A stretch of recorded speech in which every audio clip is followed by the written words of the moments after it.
இவ்வளோ நடக்கலைங்க. நேற்றே ரெய்ட் ஆச்சு இல்லைங்க இடி. நீ ஏந்துங்க பாரதிய ஜனதா கட்சியை மத்திய உடனே ரைஸ் பண்ணி தீகாரை கொண்டு போயிட வேண்டியதானுங்க. அத்தனை பேரையும்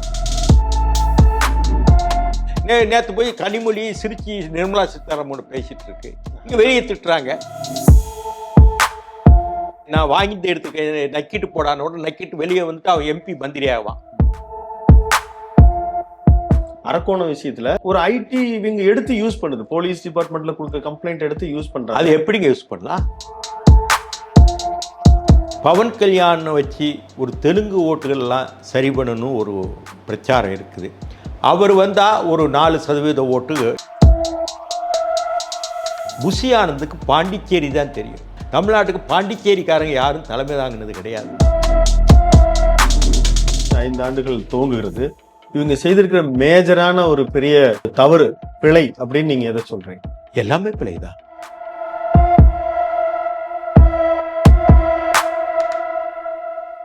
அறந்தமிழ் நேயர்களுக்கு இனிய வணக்கம். இன்றைய நேர்காணலில் நம்முடன் இணைந்திருப்பவர் அரசியலாளர், மூத்த வழக்கறிஞர் திரு KS ராதாகிருஷ்ணன் அவர்கள். சார் வணக்கம். நேற்றைய நாளிதழில் நீங்கள் deputy chief minister of Andhra அவருடைய பவன் கல்யாணுடைய கட்சி ஜனசேனாவில் நீங்கள் தான் இங்கே தலைமையேற்க போவதாகவும், ஆனால் கடந்த நேர்காணல்களில் நீங்கள் அந்த மாதிரி எந்த ஐடியாவும் இல்லை அப்படின்னு சொல்லியிருந்தீங்க. ஆனால் நேற்றைய அந்த தினமலர் நாளிதழில் நீங்கள் இங்கே தலைமையேற்க போவதாகவும் வழிநடத்த போவதாக ஒரு திட்டம் இருக்கிறதா செய்தி வந்திருக்கீங்க. இந்த செய்தி பற்றி நீங்கள்? ஜனசேனா தலைவர் பவன் கல்யாண் நல்ல நண்பர், எனக்கு நல்ல அறிமுகம். அவர் இங்கே வந்து உடனே கட்சியை ஆரம்பிக்கிறாப்புல இல்லை, கொஞ்சம் பொறுத்திருந்து பார்க்கலாம்னு இருக்காரு. அதுக்கு பிறகுதான் அது கவனிக்க முடியல. இப்போ பேசக்கூடிய பொருளே இல்லை. அது அப்படியான சூழல் அமையலை. ஒன் நேஷன் ஒன் எலெக்ஷன் இதுக்காக வாரார் 26ஆம் தேதி வராரு. அது குறித்த செய்திகள் கூட நீங்க தான் வெளியிட்டு இருந்தீங்க. ஆமாம். இப்போ அந்த அவரோடு இணைந்து அவருக்கு இப்போ ஒரு மீனவர் குறித்த ஒரு அறிக்கை கூட வெளியிட்டு இருந்தாரு. அதுல உங்களுடைய பங்களிப்பு இருக்கிறதாக நாங்க பார்க்கிறோம். இப்ப அந்த ஒரு அரசியல் நோக்கம் இல்லாமல் அவரோட பயணிக்கிறீங்களா? அரசியல் நோக்கம், நான் எல்லா கட்சி தலைவரையும் பார்த்துட்டேன். தமிழ்நாடு அவ்வளவு தலைவரும் பார்த்தேன். அவர் வந்து ஈழப் பிரச்சனையில என்ன நடக்குன்னு என்கிட்ட கேட்குறாரு ஆர்வமாக. துவக்க காலத்துலேருந்து கேட்குறாரு. அதே மாதிரி இந்த நதிநீர் இணைப்பு நீங்கள் வழக்கு போட்டிங்களா சுப்ரீம் கோர்ட்டில், நதிகள்லாம் இணைக்கணும்னு, அது என்ன ஸ்டேஜில் இருக்குதுன்னு கேட்குறாரு. இப்படி ஆர்வமான விஷயங்களில் அவர் கேட்பது உண்டு. அப்படி கேட்டதுனால அவர் ஒரு சில விஷயங்களை பேசுவார், தமிழ்நாட்டுக்கு வந்து பேசுவார். இப்போ அரசியல் கட்சிகள்னு எடுத்துக்கிட்டா எனக்கே நான் சொல்கிறேன்னு கேளுங்க, ஒரு 54 வருஷம் இருந்திருக்கேன், பாடுபட்டிருக்கேன். பாடுபட்டிருக்கேன். அரசியல் கட்சிகள் இப்போ என்ன இருக்குது, ஓட்டுக்கு காசு கொடுத்து ஜெயிச்சு போகிறாங்க. நம்ம பணிகளால் மக்கள் நம்ம தேர்ந்தெடுக்கப்படுறாங்களா? நம்ம பணி நல்லது பண்ணார், ஒரு நல்ல மனுஷன், நேர்மையான ஆளுன்னு யாராவது ஓட்டு போட்டு சட்டமன்ற உறுப்பினர், நாடாளுமன்ற உறுப்பினர், அமைச்சராகிறாங்களா? அது இல்லை தமிழ்நாட்டை பொறுத்தவரையும். அந்த காசு கொடுத்து நான் போக வேண்டிய அவசியம் இல்லை. என்னால் செலவு செய்ய முடியும். ஆனால் ஓட்டுக்கு காசு கொடுத்து போனால் அப்புறம் எதுக்கு இந்த பொது வாழ்க்கையில் இவ்வளவு போராடணும், இவ்வளவு போராட்டங்கள், உச்சநீதிமன்றம் வரைக்கும் நதிநீர் இணைப்பு, கிழக்கு தொடர்ச்சி மலை, கண்ணகி கிட்ட 50-60 பொதுவியல் தமிழ்நாட்டு உரிமைகளை. அப்படி இருக்கும்போது இன்னைக்குள்ள அரசியல் வந்து ஜனநாயகம் அல்ல, விலைக்கு ஓட்டு வாங்கி எல்லாம் போய் உட்கார்றாங்க. மெடிக்கல் காலேஜ் சீட்டுக்கு பணம் கட்டுறாங்களே தனியார் கல்லூரியில், மார்க் எவ்வளோ இருந்தாலும் கூட கட்டி வாங்குறாங்க இல்லையா? அது மாதிரி எம்எல்ஏ எம்பி சீட் ஆகிப்போச்சு. இப்போ 40 எம்பிஸ் லோக்சபாவில் பாண்டிச்சேரி சேர்ந்து இருக்கிறாங்க. அதுபோக ராஜ்யசபாவில் 13 பேர் நினைக்கிறேன், 53 பேர் இருக்காங்க. 53 பேர் ஏதாவது தமிழ்நாட்டு பிரச்சனைகளை பற்றி பேசியிருக்காங்களா? வாக் அவுட் பண்ணுறாங்க. எங்களுக்கு மாநில சுயாட்சி தரல, நாங்கள் வந்து திராவிட மாடல்னு சொல்கிறாங்களே. நான் சொல்கிறேன், தெற்கே இருந்து வரேன், கன்னியாகுமரியிலேருந்து வரேன். அந்த ரப்பர் தோட்ட பிரச்சனை இருக்குது. அந்த ரேர் எடுத்துருக்கல தாதுமணல், மணவாளக்குறிச்சி ஆலை இருக்குது கன்னியாகுமரியில். திருநெல்வேலியில் எடுத்துக்கிட்டால் உங்களுக்கு தெரியும், அந்த தாமிரபரணி ஆற்றை பாதுகாக்கணும், மணல் கொள்ளை இருக்குது. ரெண்டாவது உங்களுக்கு தெரியும், எங்கள் பகுதியெல்லாம் கரிசல்வன், வானம் பார்த்த பூமி, அச்சங்கோவில், பம்பை, வைப்பாறை இணைக்கணும், செண்பகவல்லி அணை திட்டத்தை கொண்டு வரணும். அது மாதிரி அழகர் அணை திட்டத்தை விருதுநகர் மாவட்டத்துக்கு பயன்படுறாப்புல கொண்டு வரணும். அதே மாதிரி மதுரையில் இதே மாதிரி இப்போ சென்னையில் இருக்க இல்லையா போக்குவரத்து, ரயில் விட்டுருக்காங்க இல்லையா தொடர் வண்டி, அது மாதிரி மதுரையிலையும் கொண்டு வரணும். மதுரை நகர் விரிவாகிட்டு இருக்குது, அதற்கான திட்டங்கள். அதே மாதிரி உங்களுக்கு தெரியும் ராமேஸ்வரத்தில் பக்கத்தில் ஒரு ஏர்போர்ட்டுக்கு செட்டிநாட்டில் ஏற்கனவே இருக்குது. அதே மாதிரி எங்கள் ஊரில் கயத்தார் கோவில்பேட்டில் ஏர்போர்ட் இருக்குது, அது பயன்பாடு கொண்டு வரணும். அதே மாதிரி உங்களுக்கு தெரியும் ராமேஸ்வரம் சுற்றுலா பயணிகள் வராங்க, அதுக்கான வசதிகள் இன்னும் அந்த தீவில் சரியாக செய்யலை, குருசடித்து. ஆமாம். அது போக பல இடங்களில் இந்த சிவகங்கை பக்கத்தில் ஃபாக்சைடு தாது எடுக்கிற ஒரு திட்டம் இருந்தது. தேனியில் இருக்க ஏலக்காய் போன்ற விஷயங்களில் அந்த விவசாயத்தை பயன்படுத்துகிறாப்புல செய்யணும். திருச்சி எடுத்துக்கிட்டாலும் அதே மாதிரி ஒரு போக்குவரத்துக்கு ரயில் போக்குவரத்துக்கான திட்டங்கள். அதே மாதிரி உங்களுக்கு தெரியும் இப்போ திண்டுக்கல் மாவட்டத்துக்கான பிரச்சனைகள், கொடகனாறு பிரச்சனை. அதே மாதிரி கிழக்கு தொடர்ச்சி மலை, தமிழ்நாட்டில் கிழக்கு தொடர்ச்சி மலை பாதுகாப்பு. அதே மாதிரி உங்களுக்கு தெரியும் உளுந்தூர்பேட்டையில் ஒரு ஏர்போர்ட் இருக்குது, அதை சீர்திருத்தணும். சோலாவரத்தில் ஒரு ஏர்போர்ட் இருக்கும். நாகப்பட்டினம் கடலூர் துறைமுகம். அதே மாதிரி நெய்வேலி நிலக்கரி பருப்பு தொழிற்சாலை பிரச்சனையிலே இருக்குது. அது மட்டும் இல்லை, பழவேற்காடு ஏரி பிரச்சனை, நதிநீர் பிரச்சனை, காவேரி பிரச்சனை, முல்லை பெரியாறு, ஆலியாறு பரம்பிக்குளம், பாண்டியாறு பொன்னம்பலா, அழகர் அணை திட்டம், அதே மாதிரி பம்பாறு, சிறுவாணி, ஆலியாறு பரம்பிக்குளம், காவேரி, ஒகேனக்கல், பாலாறு, தென்பண்ணையாறு, இவ்வளவு பிரச்சனைகளும் பேசணும். இது யாரா பேசியிருக்காங்களா? இந்த மாதிரி 100 பிரச்சனைகள் இருக்கு. நான் இங்க சொல்ல முடியாது. இதுக்கு தான் இப்ப நாடாளுமன்றத்துக்கு போறாங்களா, சட்டமன்றத்துக்கு போறாங்களா? காசு கொடுக்குறாங்க, ஜெயிக்காங்க, உட்கார்ந்துட்டு வர்றாங்க. அந்த சட்டமன்றத்தில் நாடாளுமன்றத்தில் கொடுக்குற குறிப்பேடுகளோட படிக்கிறது இல்லை, பட்ஜெட்டை கூட இவங்க படிக்கிறதே இல்லை. மத்தியில் இருக்க எம்பி தான் இங்கே தமிழ்நாட்டுக்கு எம்எல்ஏனா பட்ஜெட் வாய்ச்சா அதை கூட படிக்கிறது அப்படியே தூங்குறாங்க. இவங்க தான் நாடாளுமன்ற சட்டமன்றம். அந்த அரசியல் எனக்கு எதுக்குங்க? ஜெயபிரகாஷ் நாராயணன் எம்பி ஆனாரா? இல்லை இல்லை. திருவிக்கா எம்பி ஆனாரா? உங்களுடைய வேல்யூ தெரிஞ்சுதான் உங்களுக்கு நீங்க வந்து காமராஜர் காலம் தொட்டு தமிழ்நாட்டில் பொதுநல வழக்கு, அதான் தண்ணீர் போய் கடல்ல சேரணுன்ற வகைக்கான வழக்குகள் எல்லாம் நீங்க இருக்கீங்க உலகத்துல.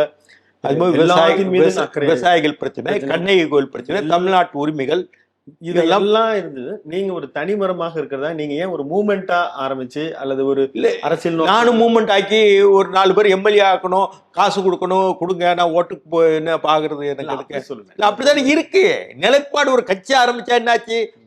எம்எல்ஏ டிக்கெட் நமக்கு கிடைக்குமா? அவர் பின்னாடி போனா எம்எல்ஏ டிக்கெட் கிடைக்குமா? எம்பி டிக்கெட் கிடைக்குமா? மந்திரி ஆகலாமா? நம்ம நல்லா வளர்ந்துக்கலாமா? எவ்வளவு ஒரு காசுக்கு இந்த தொகுதியில் எத்தனை ஓட்டு இருக்கு? நம்ம 60-70% ஓட்டு இருந்தானா நம்ம 40% விலைக்கு வாங்குவோம், ஏற்கனவே 20% எளிதாக கிடைக்கும், கொஞ்சம் பணம் கொடுப்போம். அப்படிதானே கணக்கு போடுறாங்க. இந்த தொகுதி பிரச்சனை என்ன?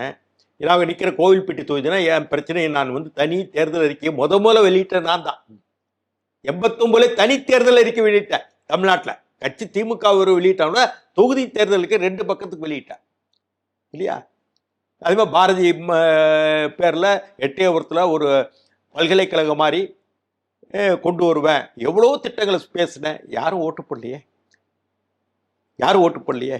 அதனால அதுக்காக இல்லை, அரசியல் கட்சி ஆரம்பிச்சு என்ன செய்யறது சொல்லுங்க. அரசியல் கட்சினால இன்னைக்கு என்ன நிலைமை இருக்கு? அரசியல் கட்சி இல்லாத ஒரு மூவ்மெண்டா இருந்தா கூட இது மாதிரி எல்லாம் இருக்கிறவங்க இல்லை. மூவ்மெண்ட்டுக்கு நான் என்ன பண்ணா, கூட்டம் நடத்துறவங்க நான் கூப்பிட்டா ஒரு 10 பேர் வருவாங்க. மீதி பேருக்கு கூட்டத்தை இப்போ தமிழ்நாட்டில் என்ன ஆகிப்போச்சு, பொதுக்கூட்டம்னா ஒரு ஆளுக்கு குறைஞ்சபட்சம் 200, அதிகபட்சம் 500 கொடுத்தா தான் வராங்க. அது எதுக்கு? அப்படி வந்துட்டு அங்கே தூங்கிட்டு இருக்கவா? அங்கே இந்த கூட்டத்தில் பாருங்க, முதலமைச்சர் ஸ்டாலின் பேசுகிறவங்களோ வேற யாரா பேசுகிறாங்க, அந்த கூட்டத்தில் நாற்காலி இருக்கும், எல்லாம் தூங்கிட்டு எப்படா முடிப்பாங்கன்னு தான் இருப்பாங்க. கல்யாணத்துக்கு வந்தாலுக்கு எப்படா சாப்பிட்டுட்டு நம்ம பந்தியை சாப்பிட்டுட்டு மொய் எழுதிட்டு போகலான்னு அது மாதிரி தான் கூட்டத்துக்கு வருவாங்க. எதுவும் பேசுறது கேட்க போறல. இவங்க வந்து மேடையில் உட்காந்துக்கிறாங்க. ஒரு கூட்டத்தை வந்து இவ்வளவு கூட்டம் இருக்கு பாருங்க, கடல்வாரி எல்லாம் மாதிரி வங்கக்கடலே வந்து விட்டும்பாங்க. அவன் எல்லாமும் வயசான 65, 75, 80 வயசு பிள்ளை கட்டில் படுத்திருப்பாங்க. அவங்கள கூப்பிட்டு வந்து மேடையில் உட்கார வைப்பேன். போகும்போது இவங்க உட்கார்ந்து நாற்காலியை இப்போ தூக்கிட்டு போயிருந்தாங்க. முன்னாடி வாழைப்பழத்தை கட்டினா வாழைத்தாரை கட்டினா அறுத்து கொண்டு வாங்கி இதாங்க இருக்குங்க. இது எதுக்கு அரசியல் கட்சி? இப்போ நான் போய் நான் நாடாளுமன்றத்தில் ஏதாவது பேச முடியுமா? நான் ஒரு கட்சி சார்பில் போனேன்னா நான் என்னுடைய கருத்தை சொல்ல முடியுமா? இந்த கட்சிகள் ஓப்பனாக பேச மாட்டாங்க. இவ்வளோ நடக்கலைங்க. நேற்றே ரெய்டு ஆச்சு இல்லைங்க இடி. நீ ஏந்துங்க பாரதிய ஜனதா கட்சியை மத்திய உடனே ரைஸ் பண்ணி தீகாரு கொண்டு போயிட வேண்டியதானுங்க. அத்தனை பேரையும் இன்னைக்கு தடை உத்தரவு வந்து தடை உத்தரவு ஏன் நீங்கள் தான் இடம் கொடுக்கீங்க? சரி, மணல் கொலைக்கு ரைட் பண்ணீங்க, பல பேர் ரைட் பண்ணீங்க, நீங்கள் தீகாரு கொண்டு போயிடுது என்ன? ஏன் பிஜேபி காம்ப்ரமைஸ்? நேற்று போய் கனிமொழி சிரிச்சி நிர்மலா சீதாராமன் பேசிட்டு இருக்கு, இங்க வெளியே திட்டுறாங்க. இல்ல அது வந்து ஒரு செங்கல் விலை குறைப்புக்காக செங்கல் வேலைக்கு போகலாங்க. கார்டியலா நீங்க வந்து பிஜேபி வெளியே கார்டியலா இருந்தா என்னங்க அர்த்தம்? இங்க கட்சிக்காரன் குரல் கொடுக்குறான் உங்களுக்கு, புரியுதா? இப்படியான ஒரு சீர்கட்ட நிலை, குறையோடைய நிலை இருக்குது. நான் எதுக்கு அரசியல் கட்சியில் சேர்ந்துட்டு வம்பு பண்ணணும்? இப்போ நான் தனியா நான் வாட்டில் எழுதுறேன் இல்லையா, சுதந்திரமா போதும், தனிமரமா இருந்துட்டு போவோம். தனிமரமும் ஆலமரம் இருக்கு இல்லையா, ஆலமரம் எத்தனை பேருக்கு வேறு விட்டாலும் எத்தனை பேருக்கு இங்க நிழல் கொடுக்குது. அரச மரம் இருக்குல்ல, தனிமரமா தானே இருக்கும். ஒரு ஊர்ல அரச மரம் ஒண்ணுதான் இருக்கும், ஆலமரம் ஒண்ணுதான் இருக்கும். அது உயரமா தெரியுமில்ல. நீங்க தென்னந்தோப்பு வேணா பல மரங்கள் சுத்தி இருக்கும், அதுக்கு ஒரு கம்பீரம் இருக்குல்ல. ஆலமரத்துக்கும் அரச மரத்துக்கும் நான் யாருக்கும் பயப்பட வேண்டியதில்லை, யாரையும் வந்து அடிமையில் நிற்க. அரசியல் கட்சின்னு சேர்ந்தானாங்க எவ்வளவு வசதியான குடும்பமும் நாளைக்கு தான். பணமும் அடிமையாக இருக்கணும் ஒரு கட்சி தலைமைக்கு. கட்சி தலைமை தலைவருடைய மனைவியார், துணைவியார், இணையர், அதே மாதிரி பிள்ளைக, அவங்களோட பையங்களுக்கு அடிமையாக இருந்தால் நீங்கள் வந்து ஒரு எம்பி எம்எல்ஏ இருக்கலாம். நீங்கள் ஒரு தலைவர் வீட்டுக்கு போய் காலில் விழுந்து நான் வாங்கிட்டு எடுத்துருக்கேன் நக்கிட்டு போடானோட நக்கிட்டு வெளியே வந்துட்டு அவன் எம்பி மந்திரி ஆவான். புரியுதா? இப்போ இடி கேஸில் என்ன நடந்தது? முத்துசாமி அமைச்சராக இருந்தார், ஒன்றுமே தெரியாமல் இவங்க தான் எல்லாம் நடத்தியிருக்காங்கன்னு இப்போ வந்தது. இப்போ ஸ்டே கொடுத்துருக்காங்க எங்கள் சுப்ரீம் கோர்ட்டில். இன்னைக்கு நீதிமன்றமும் அப்படி இருக்குது. நம்ம என்ன சொல்ல முடியும்? நீங்கள் உடனே வந்து கைது பண்ணி 2 நாள் வழக்கில் நீங்கள் கம்பேர் டு டெல்லியில் அங்கே வந்து கொள்முதல் அடிப்படையில் அங்கே தவறு நடந்ததாக நிரூபிக்கப்பட்டது. ஒரு மணிஷ் சிசோடியா உட்பட அவங்க எல்லாருமே சிறைக்கு சென்றாங்க. இங்க வந்து நாங்க தான், அதாவது குறிப்பா அதிமுக திமுக காலத்துல நடைபெற்ற நிர்வாக ஊழியர்களுடைய செய்த தவறை நாங்க தான் இங்க ரெக்கார்ட் பண்றோம், அதாவது தப்ப வந்து எஃப்ஐஆர் போடுறோம். அந்த அடிப்படையில தான் இடி வராங்க, அவங்க வந்து ரொம்ப அதிகபட்சமா நடந்துக்கிட்டாங்க அப்படின்னு கூட. ஏங்க அப்படி இடி வந்தா அந்த சம்பந்தப்பட்டவன் ஏங்க லிப்ட்ல இறங்காம அந்த இது இருக்கு இல்லையா, அந்த ஃபயர் ரோப் இறங்கி தப்பிச்சு ஓடணுங்க? அது என்ன காரணம்? ஒரு 85 லட்ச ரூபாய்க்கு விஸ்கி பாட்டில் வாங்குவாங்களாங்க துபாயில். 85 லட்ச ரூபாய் நீங்க நினைச்சு பார்க்க முடியும். 85 ரூபாய்க்கு ஒரு நாள் குடிக்கிறதுக்கு ஒரு சின்ன பாட்டில், இவ்வளவு பெரிய பாட்டில். இதெல்லாம் யார் பணம்? ஒரு தொழிலாளி 500 ரூபா சம்பளம்னா 250 ரூபா அந்த பாக்கெட்லையோ அன்றவர்லையோ போட்டுக்கிட்டு அவங்க வேர்வை துணியோட 500 ரூபா நோட்டை கொடுக்குறான். அங்கே ஒரு பாட்டில் வாங்குறான் டாஸ்மேக்கில். மீதி 250 ரூபா வச்சு தன் குடும்பத்துக்கு கொடுக்குறான். அந்த வேர்வையோட அந்த கொடுக்குற பணத்துக்கு எவ்வளோ கஷ்டப்பட்டிருப்பான்?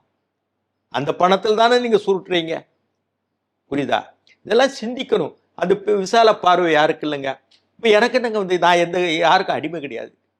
என்னையால் பயன்பெற்றவங்க தான் ஒழிய நான் அவங்களால ஒரு பயன் பெறல. எல்லாம் அரசியல் ஒவ்வொருத்தர் பேர் சொல்லவில்லை, அவ்வளோ உழைச்சிருக்கேன். ஏன்னா ஐநா சபையில் வேலை கிடைச்சது, சுப்ரீம் கோர்ட் ஜட்ஜாக இருக்கு வேலை. இவர் உடனே நீ இந்த கட்சிக்கு போனா அந்த கட்சிக்கு போனா அந்த கட்சி, எந்த கட்சியில எம்எல்ஏ எம்பி ஆனா சரி, அந்த கூட அந்த கட்சிங்கிற கூட நான் கட்டினேன். அந்த கட்டும்போது வெளியே வரும்போது அந்த கூட்டில் நான் ஒரு குச்சி வச்சிருப்பேன். அந்த குச்சி ரூலிங் டைம்ல எங்கேயுமே இருந்தது இல்லை, நான் குச்சியை தூக்கிட்டு வந்திருக்கேனா? திமுக எதிர்கட்சியாக இருக்கும்போது இருந்திருக்கேன்.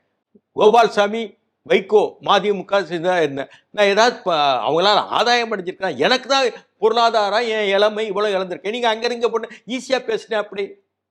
இப்போ எந்த கட்சியில் தான் எவனு வேற கட்சியிலேருந்து வந்தவங்க தான் மந்திரி பதவிகள் கொடுக்கீங்க? இதை கான்ட்ராக்ட் பேசி நான் எட்டாவது கட்சி வேற கட்சி சேரும்போது எனக்கு எம்பி எம்எல்ஏ கொடுங்கன்னு நான் வந்து கேட்டுருக்கேன். அப்படியே நான் கேட்கறதே கிடையாது. அப்படி கொடுத்தா தானே இங்கே வந்து சேர்றாங்க. நான் அப்படியே கலைஞர்கிட்ட பேரம் பேசல, கலைஞர் தான் கொடுக்குறேன்னாரு, நான் பேசலை. ஆனால் கொடுக்கல அவர். ஏன்னா இதெல்லாம் இப்படி இதான் அரசியல் இருக்கு. இந்த அரசியலை இந்த ஐடியில் உட்காந்து ஏதாவது நியாயமாக எழுதுறாங்களாங்க அந்த பையங்க? ஒரு 100 பேர் எழுதிட்டா பொய் எழுதிட்டா உண்மையாகிறது, பொய் உண்மையாகிறது, உண்மை பொய்யாகிறது. இதான் நிலைமை.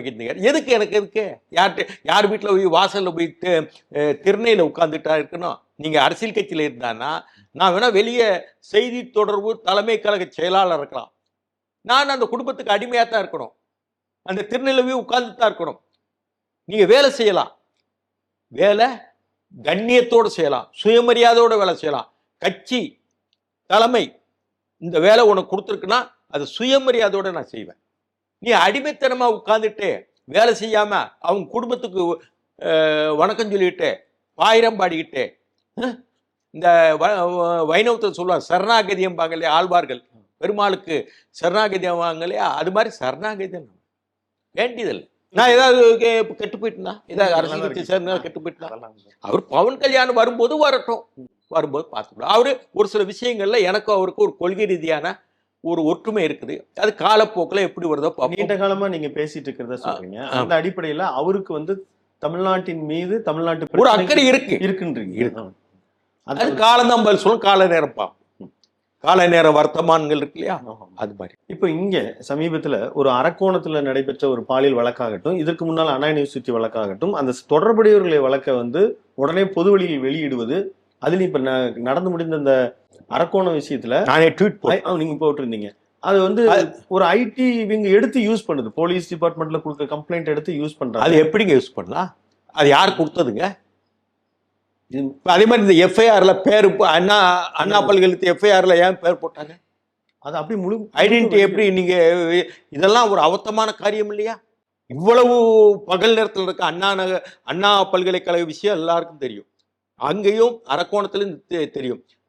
தினமும் ஒரு பாலியல் பலாத்காரம் நடக்கின்றது. அதில் திமுக காரன் ரெண்டு நாளைக்கு முன்னாடி எங்கோ தென் மாவட்டங்களில் ஒரு திமுக காரர் வம்பு பண்ணாருன்னெலாம் வந்தது. இதெல்லாம் ஸ்டாலினுக்கு தெரியலையா? இல்லை தனிமையில் இருக்காரா? தனிமைப்படுத்தியிருக்காங்களா? என்ன செய்ய? நியாயங்கள் சவையேற முடியவில்லை.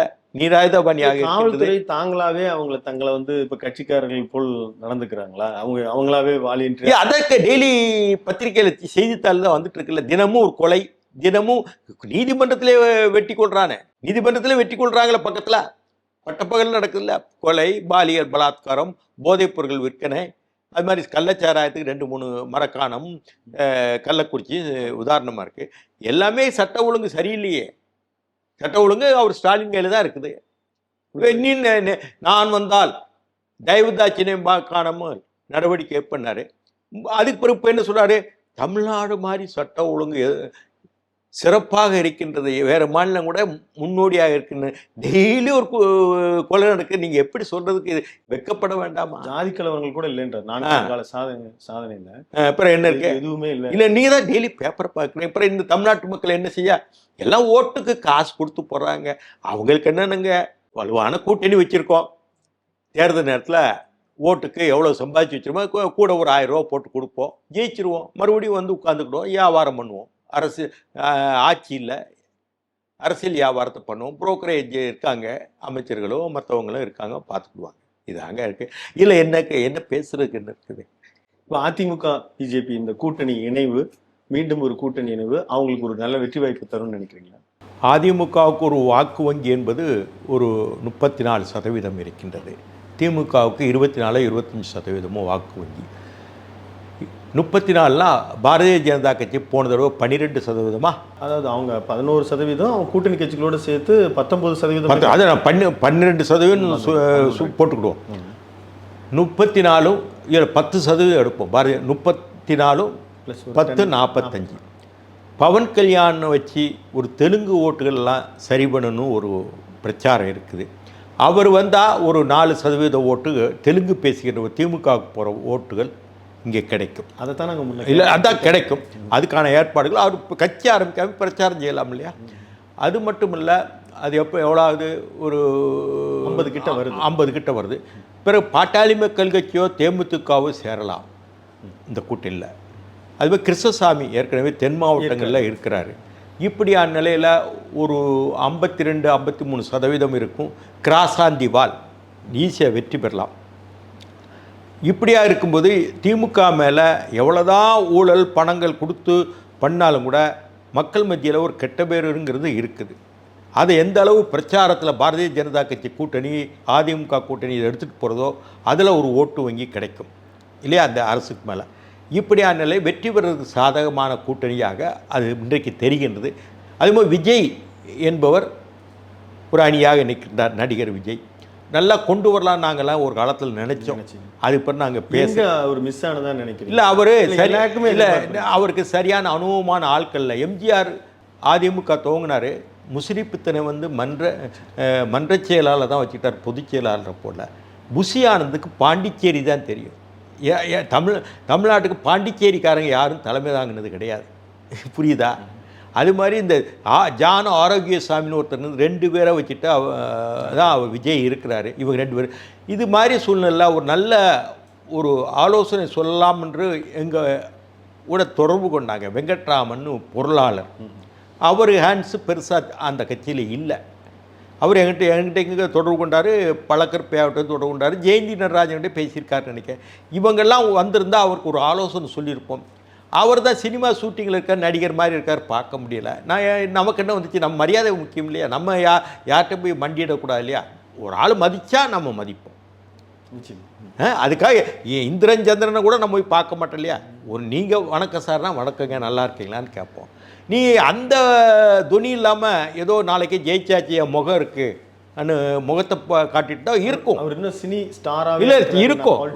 விஜய் வந்து எங்களை விட தமிழ்நாட்டில் அறிஞ்சவர், பாப்புலர் ஃபேஸ். அது மட்டுமே போதாது, ஸ்ட்ராட்டஜி வேணும். ஸ்ட்ராட்டஜி உங்க கூட புஷி ஆனந்தா ஜான ஆரோக்கியம் சீரழிச்சிட்டு இருக்காங்க. இப்போ யாதவ் அர்ஜுனான்னு ஒருத்தர் சேர்ந்துருக்கிறாரு. அவர் இது வரைக்கும் அரசியல் இல்லை, பின்னாடி இருந்தால் ஏங்கியிருக்கிறாரு. எந்த ஒரு அணுவும் இருக்குது. இங்கே ஒவ்வொரு மாவட்டத்துலேயும் ஒரு சூழ்நிலை.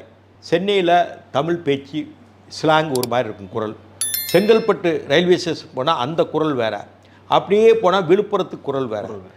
பெரம்பலூர் அரியலூர் வேறு. திருச்சி டெல்டா தஞ்சாவூர் வேறு. அதுபோல் மதுரை போனால் ஒன்று, எங்கள் மாவட்டம் திருநெல்வேலி போனால் ஒன்று, கன்னியாகுமரி போனால் முற்றிலும் மாறுபட்டது. நீங்கள் இதுக்கு தக்கன அந்த சுற்றுச்சூழலுக்கு ஏற்றாப்புல நீங்கள் ஒவ்வொரு மாவட்டமாக பண்ணணும். எப்படி இந்தியாவில் பல்வேறு இனங்கள் இருக்கோ, தமிழ், மலையாளம், தெலுங்கு, கன்னடம், ஹிந்தி மாதிரி இருக்கும், அது மாதிரி இங்கேயும் தமிழ் மாறுபட்ட தமிழில் மாறுபட்ட பழக்கங்கள் இருக்குது. அந்தந்த விஷயங்களில் பேசணும். பல்வேறு மொழி வித்தியாசங்கள் ஸ்லாங் இருக்குது. அது மாதிரி இங்கே ஜாதி அரசியல் தான், பல்வேறு ஜாதிகள் இங்கே இருக்கின்றது. அதுக்கேற்றாப்புல பாலிசாக கொண்டு போகணும். உங்கள் இப்படியான சொல்ல விஜய்க்கு வந்து திமுகவுக்கு கிடைக்கிற சிறுபான்மையர் ஓட்டு, முஸ்லீம்கள் கிறிஸ்துவர்கள் ஓட்டு அவர் கிடைக்கலாம் இல்லையா. அவர் திமுக கிடைக்கிற ஓட்டு அது ஒன்று டிண்ட் ஆகும் திமுகவுக்கு. இப்படி ஆகும்போது இந்த கூட்டணிக்கு வலுவான நிலை இன்றைக்கு இருக்கிறது. அதை இன்னி மேலும் பிரச்சாரத்துக்கு எடுத்துகிட்டு போகும்போது திரு சீமான் அவர்கள் அவர் தனியாக அவர் இப்போ தனியாக எப்பவும் நிற்கிறவர் தான். அது இப்படியான நிலையில் ஒரு டேமேஜ் திமுகவுக்கு ஆகும். சிறுபான்மையர் ஓட்டு விஜய் பிரிக்கிறதுனால பார்ப்போம், காலம்தான் பதில் சொல்லணும். மத்திய மாநில உறவுகளில் நிறைய விஷயங்கள் இன்னைக்கு போய் நீதிமன்றத்தின் வழியாக தான் தீர்வு எடுக்கிறாங்க. அந்த வகையில் அவங்களுக்கு கிடைக்க வேண்டிய பணம்னு சொல்லி SSA ஃபண்டு, சர்வ சிக்ஷா அபின்யா, சமக்ஷ சிக்ஷா அபின்யாவுக்கு 2000 கோடி ரூபாய் நாங்களே விடுவிச்சுக்கிறோம், எங்கள் மும்மொழி கொள்கை எங்களை வந்து வலியுறுத்துறாங்க அப்படின்னு சொல்லி இப்போ மறுபடியும் நேற்று வந்து வழக்கு தொடுத்திருக்கிறாங்க. நீதிமன்றத்தின் மீது தான் அவங்க நம்பிக்கை ஏற்படும் மாதிரி நிலைமை இருக்கிறதா? இந்த போக்கு எப்படி பாக்குறீங்க? ஒரு எல்லாமே நீதிமன்றம் பதில் சொல்லிட முடியாது. நீதிமன்றம் எல்லாத்துக்குமே பதில் சொல்ல முடியாது. இது எப்படின்னா, ஒரு 77-80க்கு பிறகு கொள்கை ரீதியான விஷயங்களை நீதிமன்றம் எடுத்துக்கிடுச்சு. பகல்பூர் கேஸ்ன்னு ஒன்று கேஸ் இருக்கு. அந்த கேஸில் என்னன்னா, நஷ்டஈடு பாதிக்கப்பட்டவங்களுக்கு நஷ்டஈடு கொடுங்கன்னு தான் நீதிமன்றம் சொல்லணும். ஒவ்வொரு ஆளுக்கும் இவ்வளவு நஷ்டஈடு, இவனுக்கு 2000 கொடு, இவருக்கு 8000 கொடு, 10,000 நீதிமன்றமே எடுத்துக்கிடுச்சு. அது பகல்பூர் கேஸ்ல இருந்து. அப்போ இவர் ராஜீவ்காந்தி பிரதமர். இப்போ அதை அவங்களுடைய நடவடிக்கை எக்ஸிக்யூட்டிவ் நடவடிக்கையும் எடுத்துக்கிட்டாங்க. அதுதான் இப்போ வந்து நாடாளுமன்றத்துக்கும் இவங்களுக்கும் இப்போ துணை ஜனாதிபதி பேசிட்டு இருக்கா இல்லையா, ஜெகதீப் தன்கர். ஆமா, அது வந்து நடந்துட்டு இருக்கு. நீதிமன்றம் வந்து ஒரு பரிந்துரை, உத்தரவு, ஆப்சர்வேஷன், இதை மாதிரி இன்ஃபரன்ஸ் மாதிரி சொல்லலாம். இப்போ அந்த அரசு எடுக்க வேண்டிய நடவடிக்கைகள், கொள்கை ரீதியான நடவடிக்கைகளே இப்படி செய்யுங்க அப்படி செய்யுங்கன்னு நீதிமன்றம் சொல்ல ஆரம்பிச்சிருச்சு ஒரு 40 வருஷமா. இது வந்து காலப்போக்கில் ஒரு பவர்கள் இருக்கு இல்லையா ஜனநாயகத்தில், நாடாளுமன்றம், நீதிமன்றம், ஆட்சி, இந்த 3க்கும் தனித்தனி வட்டத்தில் இயங்கணும்னு மாண்டெஸ்கியூன்னு பிரெஞ்சு அதிபர் சொன்னார். Separation of powers. அது சென்ட்ரிஃபியூகலாகவும் இருக்கலாம், சென்ட்ரிபெட்டலாகவும் இருக்கலாம். ஆனால் ஹைஜீனிக்காக இருக்கணும், சம அளவு இயங்கணும். அதுதான் பிரின்சிபிள். அப்படி இருக்கும் பொழுது இங்கே எல்லாமே முரணாக இருக்கின்றது. இந்திய ஜனநாயகத்தில் காலம்தான் பதில் சொல்லணும். இதெல்லாம் பலருக்கு புரியாது. நம்ம சொல்கிறதெல்லாம் தியரியெல்லாம் புரியாது. என்ன செய்ய, இந்தியாவில் சாதாரண ஜனங்கள் ரொம்ப அதிகமாக இருக்கிறாங்க. அவங்களுக்கு அன்னைக்கு சாப்பாடு கிடைக்கணும், அன்னைக்கு கூலி கிடைக்கணும். 100 நாள் வேலை திட்டத்தில் கிடைக்கிற பணம் கிடைக்காம போச்சே அன்னு சத்தம் போடுவாங்க இல்லையா, இவங்ககிட்டலாம் ஜனநாயகமும் அரசு என்னென்னலாம் பண்ணுது, தப்பு பண்ணுதுன்னு சொன்னா கூட அவங்களுக்கு விளங்காது. இந்த சூழ்நிலை இந்தியாவுல இருக்குது. ஒரு ஒரு விழிப்புணர்வான சூழல்ல ஜனநாயகம் இந்தியாவுல இல்ல. எல்லாமே ஒரு இருட்டுல வச்சுட்டாங்க அரசியல் கட்சிகள். எல்லாம் ஒரு வேஷம் போட்டு எல்லாம் இலவசமா தர்றேன், கிரைண்டர் தர்றேன், விசிறி தர்றேன், அதை தர்றேன், செருப்பு தர்றேன், பிறகு ஓட்டுக்கு காசு கொடுக்குறேன்னு மக்களை வந்து ஏமாளி ஆக்கிட்டாங்க அரசியல் கட்சிகள். என்ன செய்யும்? இந்த வழக்கு, அதாவது நீங்க நீதிமன்றத்தை பற்றி குறிப்பிட்டதுனால இது நினைவுக்கு வருது. 14 கேள்விகளை மேதகு ஜனாதிபதி அவர்கள் உச்ச நீதிமன்றத்தை, அவங்களுக்கு அந்த 143ல அவருக்கு அந்த இருக்கிற அதிகாரத்தின் அடிப்படையில் ஏற்கனவே இப்ப நிறைய முறை கேட்டிருக்கிறாரு, ஆலோசனை கேட்பதற்கு மாதிரியே. ஆனா இந்த முறை கேள்விகளா கேட்டிருக்கிறாரு. இந்த போக்கு இது அவங்க ஒருவேளை இது ஏற்கனவே பதில் சொல்லி நேரு காலத்திலேருந்தே கேட்கப்பட்ட ராஜேந்திர பிரசாத்துக்கு குடியரசுத் தலைவருக்கு அதிகாரமா, பிரதமருக்கு அதிகாரமான்னு சுப்ரீம் கோர்ட் ஆரம்பித்த உடனே 50 தான் கட்டினாங்க இந்த சுப்ரீம் கோர்ட். அப்போ செட்டில்வார்டு அதை பற்றி ஆர்கியூ பண்ணி அது கருத்து சொன்னாங்க. எது இருந்தாலும் கேபினெட்டு தான் முடிவு எடுக்கிறதா நீங்கள் ஏற்றுக்கணும்னு சொன்னாங்க. அது மாதிரி உங்களுக்கு தெரியும், பாபர் மசூதி இடிப்பு, அதே மாதிரி நரசிம்மராவ் காலத்தில் தேர்தல் நடந்தது, இப்படியெல்லாம் வாஜ்பாய் காலத்தில் இப்படியெல்லாம் ஒரு கிட்டத்தட்ட ஒரு 6-7 தடவை கேள்வியாக தான் கேட்பாங்க. ரெஃபரன்ஸ் கேள்வியாக தான் எனக்கு தெரியல, நீங்க அட்வைஸ் பண்ணல. இப்ப இந்த முறை கேட்டிருக்கிற கேள்வி நீங்க பார்த்திருப்பீங்க. ஆமா, நீங்க வந்து இப்போ கவர்னர் அவர்கள் கையெழுத்து இல்லாமையே நிறைவேறுகிறது, 200 அதிகாரம் என்ன, இது மாதிரி நிறைய கேள்வி ஆமா, அவங்களுக்கு பதில் சொல்லும் பொழுது அது ஒரு சர்ச்சையாகிருமா? பதில் சொல்லிட்டா சுப்ரீம் கோர்ட் பதில் சொன்னா பதில் சொன்னதான அர்த்தம். இப்போ வந்து நானே சொல்றேனே, இன்னைக்கு இடியில ஸ்டே கொடுத்தது தப்பு. நான் சுப்ரீம் கோர்ட் ஜட்ஜ்மெண்ட் நான் விமர்சிக்க கூடாது. நான் வழக்கறிஞர், எனக்கு அது இன் ஸ்ட்ரிக்டா சென்ஸ் நீங்க வந்து எல்லாத்தையும் விட்டுருக்க, ஊழல் பண்ணியிருக்கான்னு நல்லா தெரியும் பேட்டண்டா. ப்ராப்ளம் ஸ்டே கொடுத்த நீங்க வந்து சட்டங்கள் ஒரு பக்கத்தில் இருக்குங்க, விதிகள் ஒரு பக்கத்தில் இருக்குங்க, கோடு எழுதப்பட்ட கோடுகள் ஒரு பக்கத்தில் இருக்கட்டுங்க, ஆர்கியூ பண்ணுங்க, பேப்பர் இதுல வந்து ஒரு ஊழல் நடந்திருக்குன்னு சென்டர் பாயிண்ட் நல்லா தெரியுது, தப்பு நடந்திருக்குன்னு. அப்படி இருக்கும்போது இது அதை கவனத்தில் தான் மெயினா பேரமௌண்டா வைக்கணும் இல்லையா? சட்டத்தை தள்ளி விடுங்க, நேர்மை அறம் என்பதா நீதி, அதை நான் பார்ப்பேன். நீங்க வந்து சட்டங்கள் மட்டும் அப்ளிகேபிள் லா ரூல்ஸ் இதெல்லாம் செகண்டரி. அது பிறகு அதுல வந்து அறம் சார்ந்த சூழல் இருக்குதா, அது தவறு நடந்திருக்கா நல்லா தெரிஞ்சா அதுல வந்து அதுதான் முதல்ல கொடுக்கணும் பார்வை. அதான் ஜூரிஸ்ப்ரூடன்ஸ், அதான் நீதியினுடைய பாதை. 4 ஆண்டு கால ஆட்சி முடிஞ்சு 5 ஆண்டுகள் துவங்குகிறது. இவங்க செய்திருக்கிற மேஜரான ஒரு பெரிய விஷயம், அதாவது தவறு, பிழை அப்படின்னு நீங்க எதை சொல்றீங்க? எல்லாமே பிழைதான், அது பட்டியலே இல்லாமல. இவங்க சொன்னது செஞ்சாங்களா? சொன்னதே செய்யாம சொல்லாதையும் செய்வேன்னு சொன்னாங்களே, என்ன செஞ்சாங்க? இவங்க என்ன சொன்னாங்க? நிதி இல்லாதனால இல்ல என்ன சொல்ல, மதிவிலக்கு நாங்கள் கொண்டு வருவோம்னாங்க. பிறகு கேட்டா நாங்க தேர்தல் அறிக்கையில சொல்லலைன்னாங்க. உள்ளாட்சியில சொன்னாங்க. பிறகு இந்த 2வது ஓல்டு பென்ஷன் ஸ்கீம் கொண்டு வரேன்னாங்க, விலைவாசி குறைப்புன்னாங்க, மின் கட்டணம் மாசத்துக்கு ஒரு தடவை நாங்க ரீடிங் எடுப்போம்னாங்க. அது மட்டுமல்ல, ஆசிரியர்கள் நியமனத்தை நிரந்தரமாக்குவோம், அவங்களுக்கு உரிய சம்பளத்தை கூட்டி கொடுப்போம்னாங்க. அவங்க நிரந்தரம் ஆக்காம இன்னும் பல பேர் ராஜினாமா பண்ணிட்டு போயிட்டாங்க, வேலையை விட்டு போயிட்டாங்க. ஆமா, அரசு ஊழியருக்கான விஷயங்களை நாங்க உங்க கோரிக்கையில ஏத்துக்கிடுவோம்னாங்க. எது நடந்திருக்கு சொல்லுங்க? எனக்கு 99% நிறைவேற்றிட்டோம், 90% நிறைவேற்றினா சரி, நீங்க தேர்தல் அறிக்கையில இந்த பக்கம் நீங்க சொன்ன உறுதிமொழிகள் போடுங்க, இது நிறைவேற்றியாச்சுன்னா இந்த பக்கம் போடுங்க, ஒரு வெள்ளை அறிக்கை கொடுங்க, சரிதானே? நீ இப்ப எதுக்கு பம்மாத்து வேலை பாக்குறீங்க?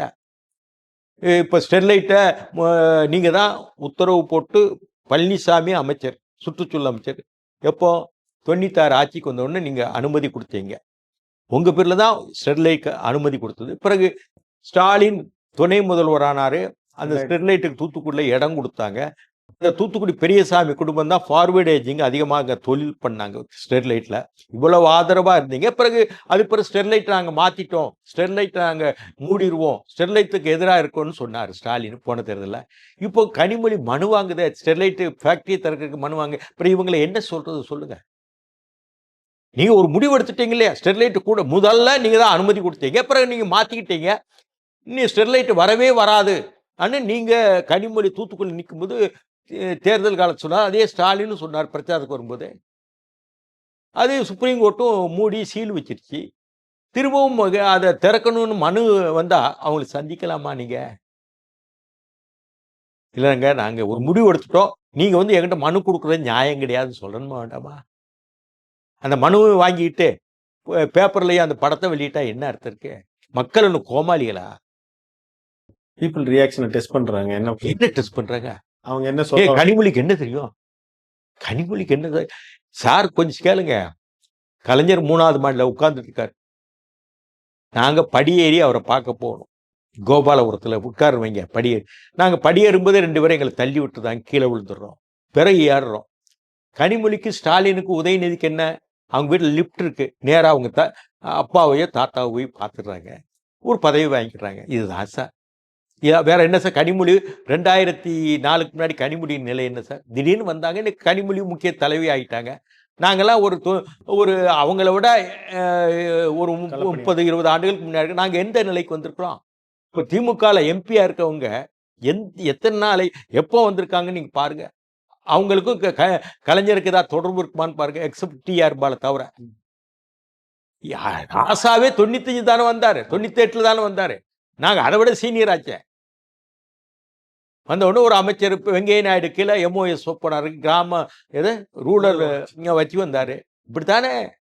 அங்க ஒரு நியாயங்கள் இல்லைங்க. அரசியல் மொத்தத்துல திமுக இல்ல, மொத்தத்தை அரசியல்ல வந்து நியாயங்கள் நிராயுதபாணியாக இருக்கிறது. அந்த அரசியல்ல ஒரு சீற்றம் கிடையாது, ஒரு தவம் கிடையாது, ஒரு அறம் கிடையாது. இது வந்து நான் களைச்சி போய் அழுப்புல சொல்லல. இதுதான் நிலை. இந்த நிலையில் நான் போய் எதுக்கு இப்ப ஒரு தேவையில்லாம பாறையில முட்டிட்டு இருப்பானே? பீஸ்ஃபுல்லா இருந்தா நல்லது. செய்ய வேண்டிய பணி நான் வாட்ட செஞ்சிட்டு இருக்கேன், எனக்கு முடிஞ்ச அளவு பண்ணிட்டு இருக்கேன் இல்லையா? ஒரு தனி மனிதன் என்னை மாதிரி அரசியல்ல சாகடிக்கப்பட்டு முதுகுல குத்தப்பட்டு என் மாதிரி இந்த அளவு செயல்பட முடியுமா? வைகோவுக்கு இந்த நிலை ஏற்பட்டிருந்தா செயல்பட முடியுமா? அவர் தொடர்ந்து எம்பியா இருக்கிறாரு, பேசுறாரு, மைக் கிடைக்குது, பேசுறாரு. ஆனா எனக்கு அப்படி இல்லை இல்லையா? எல்லா இடத்துலையும் எனக்கு கெடுதல், முதுகுல குத்தி தள்ளப்பட்டிருக்கேன். அதுக்கு பிறகு நான் ஏதோ இருக்கல, சர்வே ஆகிட்டு இருக்கேன் சின்ன அளவு.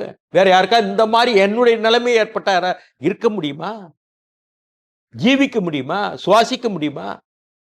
எவ்வளவு சிரமங்கள் மீண்டு வர்றது. இப்படித்தான் நான் இந்த அரசியல் களத்துல நீங்க கேட்டாப்புல நான் எல்லாம் ரொம்ப யோசிக்கிறேன். நான் ஒரு கட்சி தலைமைக்கு போயிட்டா நான் எது பேச முடியும் சொல்லுங்க? அந்த கட்சியில தப்பு பண்ணுவாங்க, அதை மூடி மறைக்கணும், வக்காலத்து போட்டுல மூடி மறைக்கணும். இப்ப எல்லாம் முன்னாடியாவது கட்சிகள்ல சின்ன சின்ன தவறுகள் நடக்கும், சின்ன சின்ன தவறுகள் இருக்கும், அதை பேசுவாங்க. இப்போ தெரிஞ்சே செய்யறாங்க ஊழல், நேர்மையற்றத்தனங்கள். அதை நான் வக்காலத்து வாங்குறதா? வேண்டாமே. பார்ப்போம், காலம்தான் பதில் சொல்லணும். கால நேரம் பதில் சொல்லணும், நியாயத்தின் பக்கம் சொல்லணும். பார்ப்போம். நிச்சயமா உங்களுடைய தன்னம்பிக்கை இங்க எல்லாருக்குமே ஒரு பெரிய முன்னுதாரணம் தான். உங்களுடைய நல்ல எண்ணங்கள் நிறைவேறட்டும். மீண்டும் ஒரு நல்ல சந்தர்ப்பத்தில் சந்திப்போம். நன்றி, வணக்கம்.